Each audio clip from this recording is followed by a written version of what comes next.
This is Dateline News and Conversation. The year was 1983, some 41 years ago, when the Soviet Union and the United States during the Cold War were threatening a nuclear war. And at that time, a 10-year-old girl from Manchester, Maine, not far from my hometown in Waterville, sent a letter to the then Secretary General of the Communist Party, Yuri Andropov, in Moscow. And she basically was asking, why do you want to blow up the world? Why do you want to take over the world? Cannot we live in peace? That was the gist of it. He did not reply immediately, so she wrote a letter to the then ambassador to the United States, Anatoly Dobrinin, and she said, how come Mr. Andropov hasn't responded to me? I'm very worried that we're going to have a nuclear war and everybody's going to die. And he sent a long, long letter back to her, invited her to come to Moscow, which she did in July of 1982. We're going to talk about that in this show. But who is that young lady who is remembered today in Russia? Samantha Smith from the state of Maine. My guest tonight is my good friend, Lisa Savage.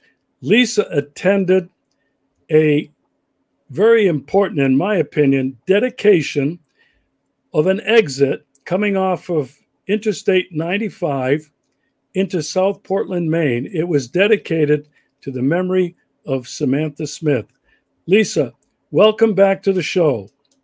Thank you, Regis. Thanks for having me.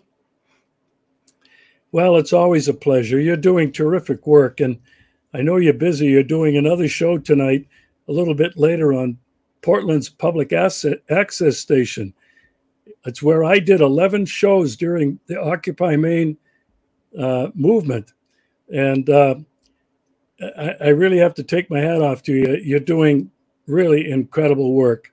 You're an inspiration and a model for what other people can do with just a little bit of effort. So tonight, we're talking about Samantha Smith.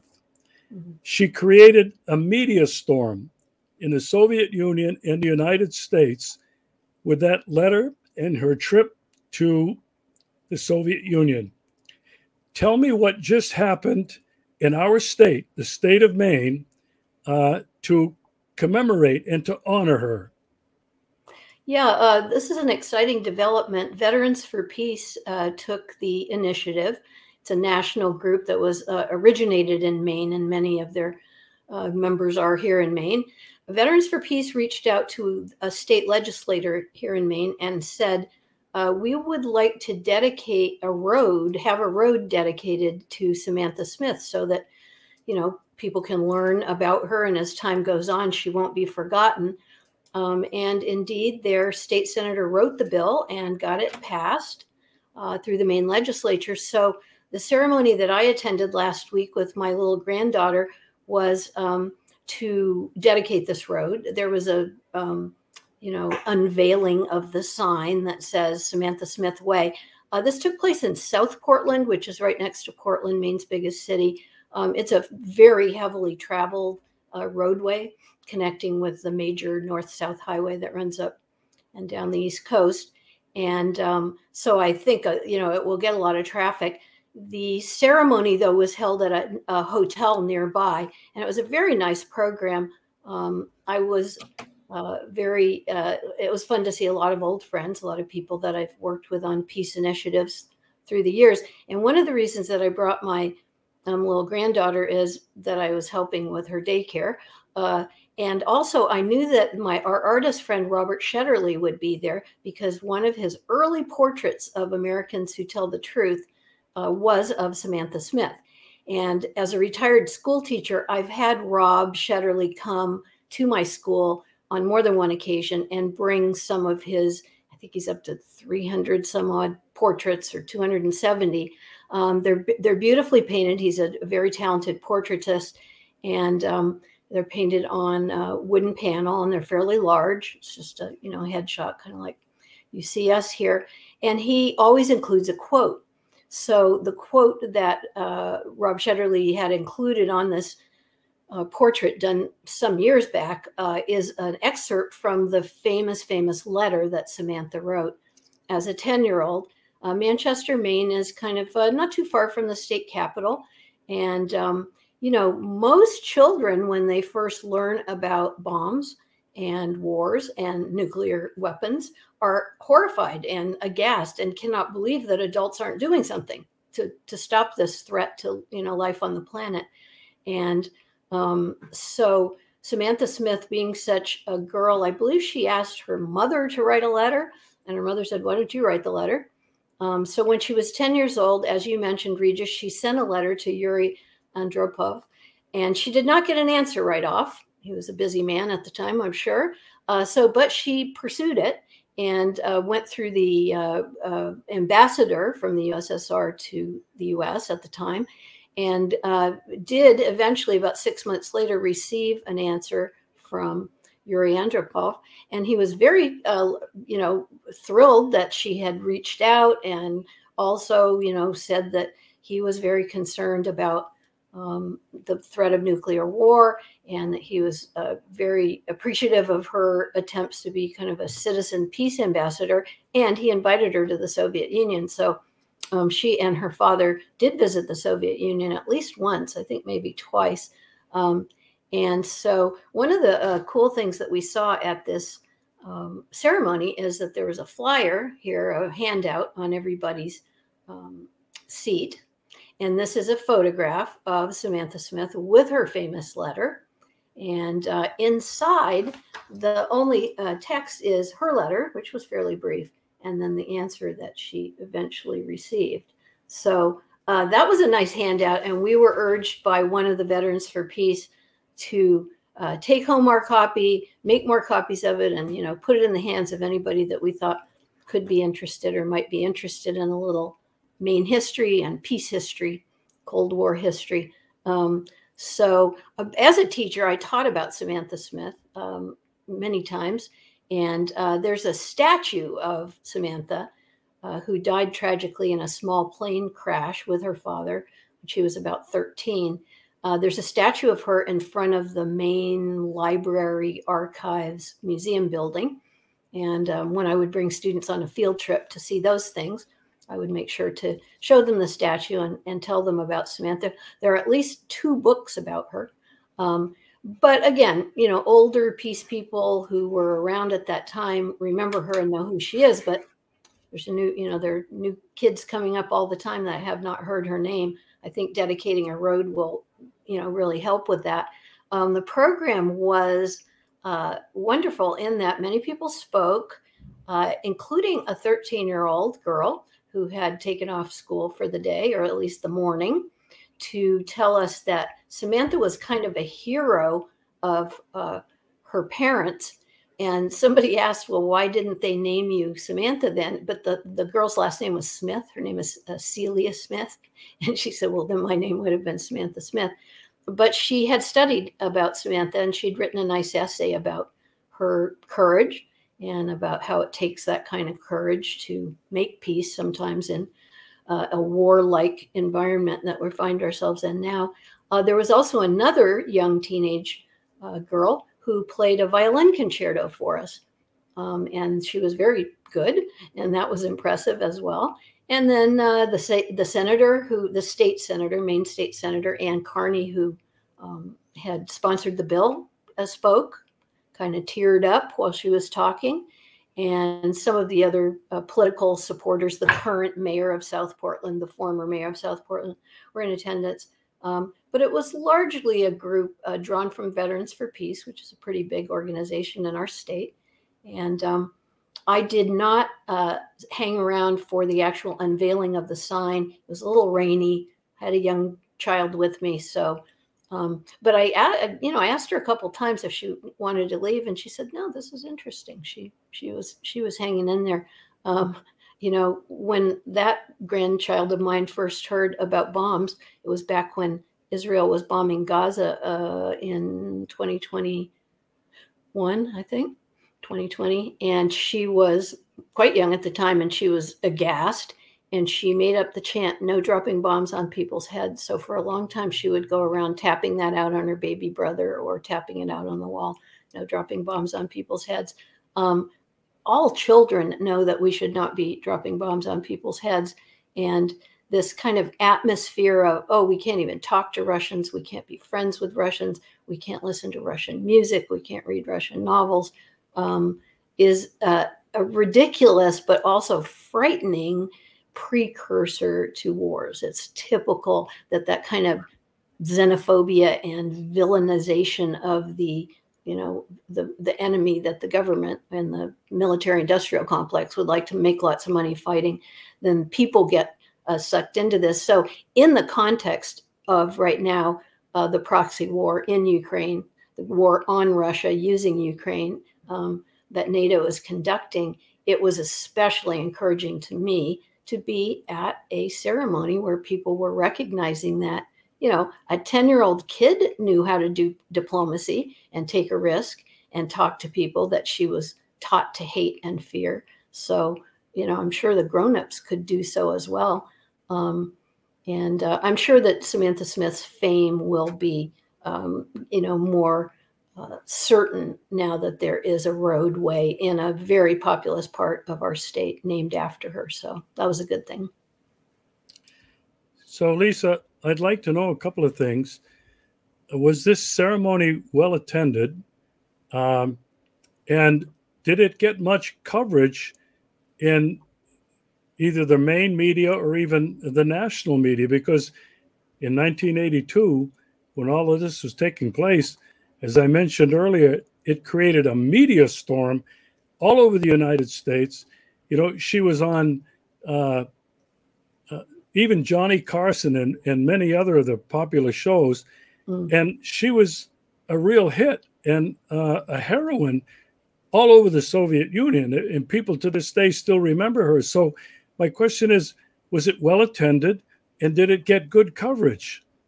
Well attended. There were about 50 people there. Some of them were media. We filled the room at the hotel that had been arranged for the ceremony. So I think that's how many people they were expecting. 2 local TV stations did run coverage of it. And as for national media, I do not know. I'm not a big corporate media consumer, so it may very well have been covered nationally and I wouldn't have seen it. But well attended, in Maine, if you break double digits, that's well attended because we're not a very populous state.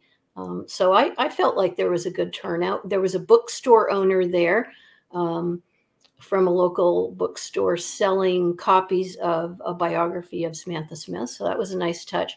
And it was also, I should say, it was not only sponsored by Veterans for Peace, but also Physicians for Social Responsibility, which is an organization that focuses on the dangers of nuclear war and helping to prevent those. So, I would consider it well attended. If I had organized it, that I would have been happy with the turnout that they got. And it's always nice to see some young faces. Maine is kind of an old state, but we did have some young teenagers, and my granddaughter, who's not even in school yet, was with us. So that was encouraging. The educational piece that Rob Shetterly has done with his portrait, the Americans Who Tell the Truth organization is a foundation, and it runs a Samantha Smith Challenge each year where middle school teachers are invited to use the resources to teach about Samantha Smith and then to challenge their own students to pick an issue that they feel strongly about and, come up with a campaign of action to address it. It doesn't have to be nuclear war or even peace related, but that kind of civic activism. I know that Samantha went on to a career as an actress. Actually, she was in some Disney shows. She clearly was a very charismatic and poised young lady for her age. a good speaker. Not everybody is qualified to do that kind of work, but almost all of us could write a letter. And, that was what kicked it off. Of course, dying tragically young is always a way that people become more famous. Was there foul play suspected? I have no idea. I've never seen any suggestion that there was foul play expected. It was a small plane crash. It was here in Maine. But it always made me a little suspicious. I know when I was running for the Senate in 2020, our mutual friend Bruce Gagnon said, Lisa, I want you to promise me you won't get in any small planes. So, was her message inconvenient for the Cold War administration in the U.S. at the time? Yes, definitely. Maine has a little bit of a legacy here because Margaret Chase Smith was the first woman to be elected to both the U.S. House of Representatives and then the Senate. And when she was in her first term in the Senate, she stood up to Joe McCarthy, the senator who had invented the Red Scare and was terrorizing people and ruining their careers over allegedly being communist sympathizers. And Margaret Chase Smith gave a speech called the Declaration of Conscience, where she said, we don't like bullies in Maine. Go ahead and call me un-American. I'm not afraid of you. I don't care what you do to me, but this is not free speech. This is not democracy. You're just intimidating people and trying to impose your ideology on them. One of her famous lines was something like, seems to me the people that shout the loudest about Americanism are the ones who've forgotten that a basis, supposedly, of our form of government was the right to hold unpopular opinions. So right now in Maine, being pro-Russian and on the side of NATO caused the war in Ukraine, they are continuing the war in Ukraine, and Russia is trying to defend its populations that have been under siege since 2014 from the coup that was sponsored by the U.S. and NATO in Ukraine. That is an unpopular opinion these days in America, in Maine, Regis. But I, for one, am not afraid to say that, that's what I believe. And I don't think Samantha Smith would have been afraid to say so either. So, it's encouraging to have the role model of someone who is willing to speak their conscience and be clear about it. And, if there are consequences, well, so what? Yeah. I know some friends of mine from Ipswich, Massachusetts. John and Carrie Schuchart were there in attendance.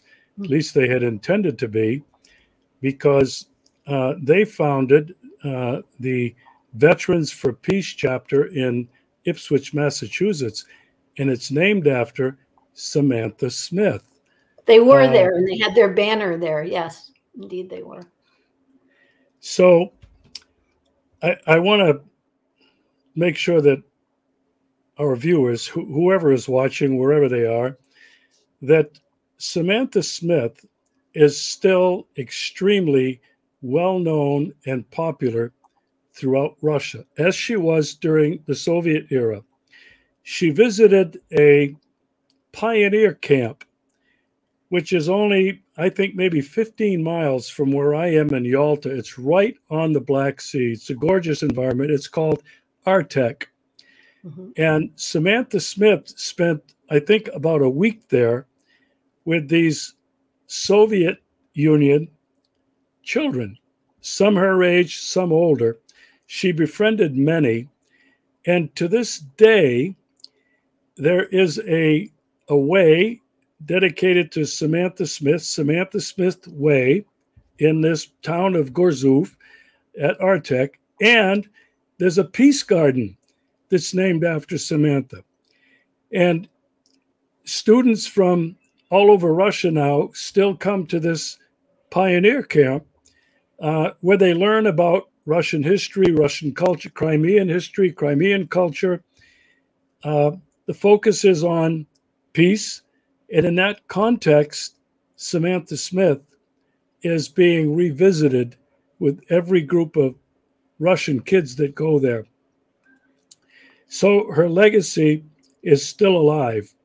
I know that my friends, almost all who were of her age, learned about her in school.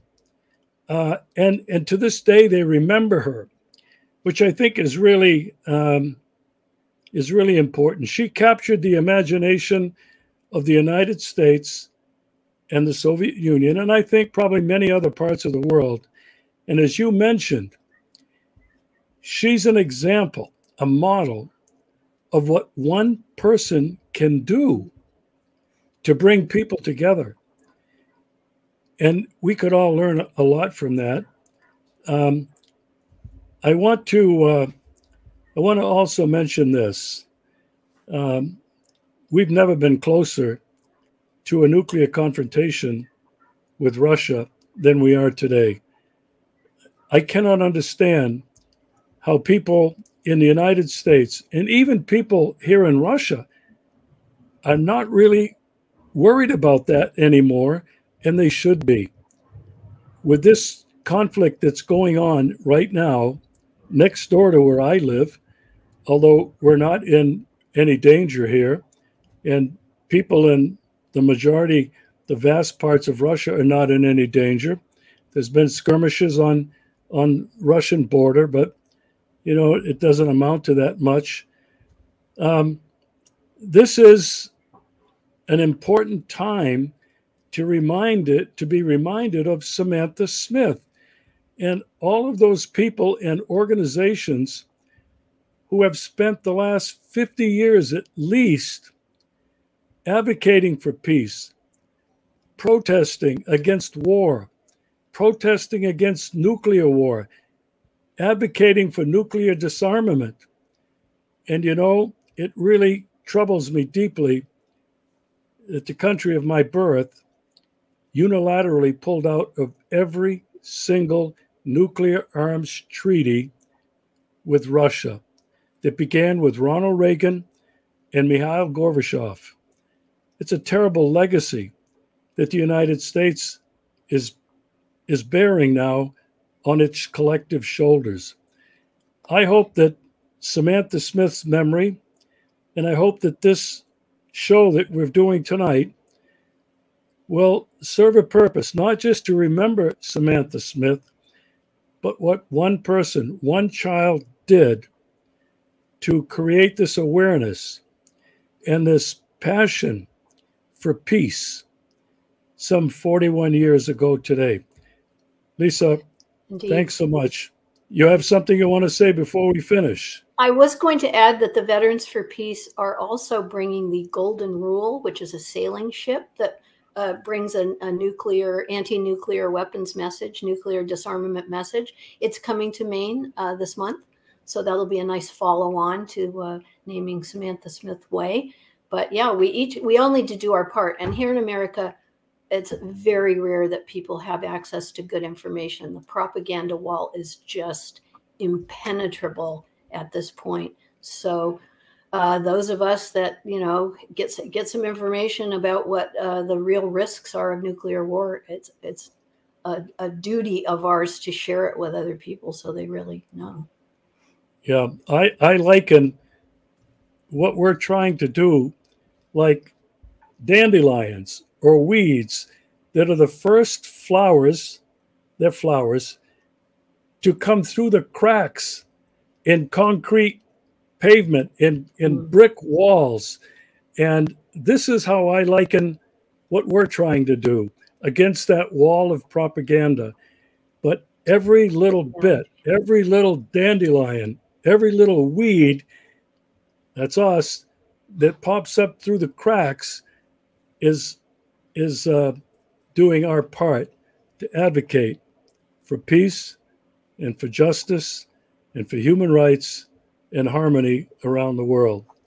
Lisa, thank you so much for joining me again. Thank you, Regis. It's great being here.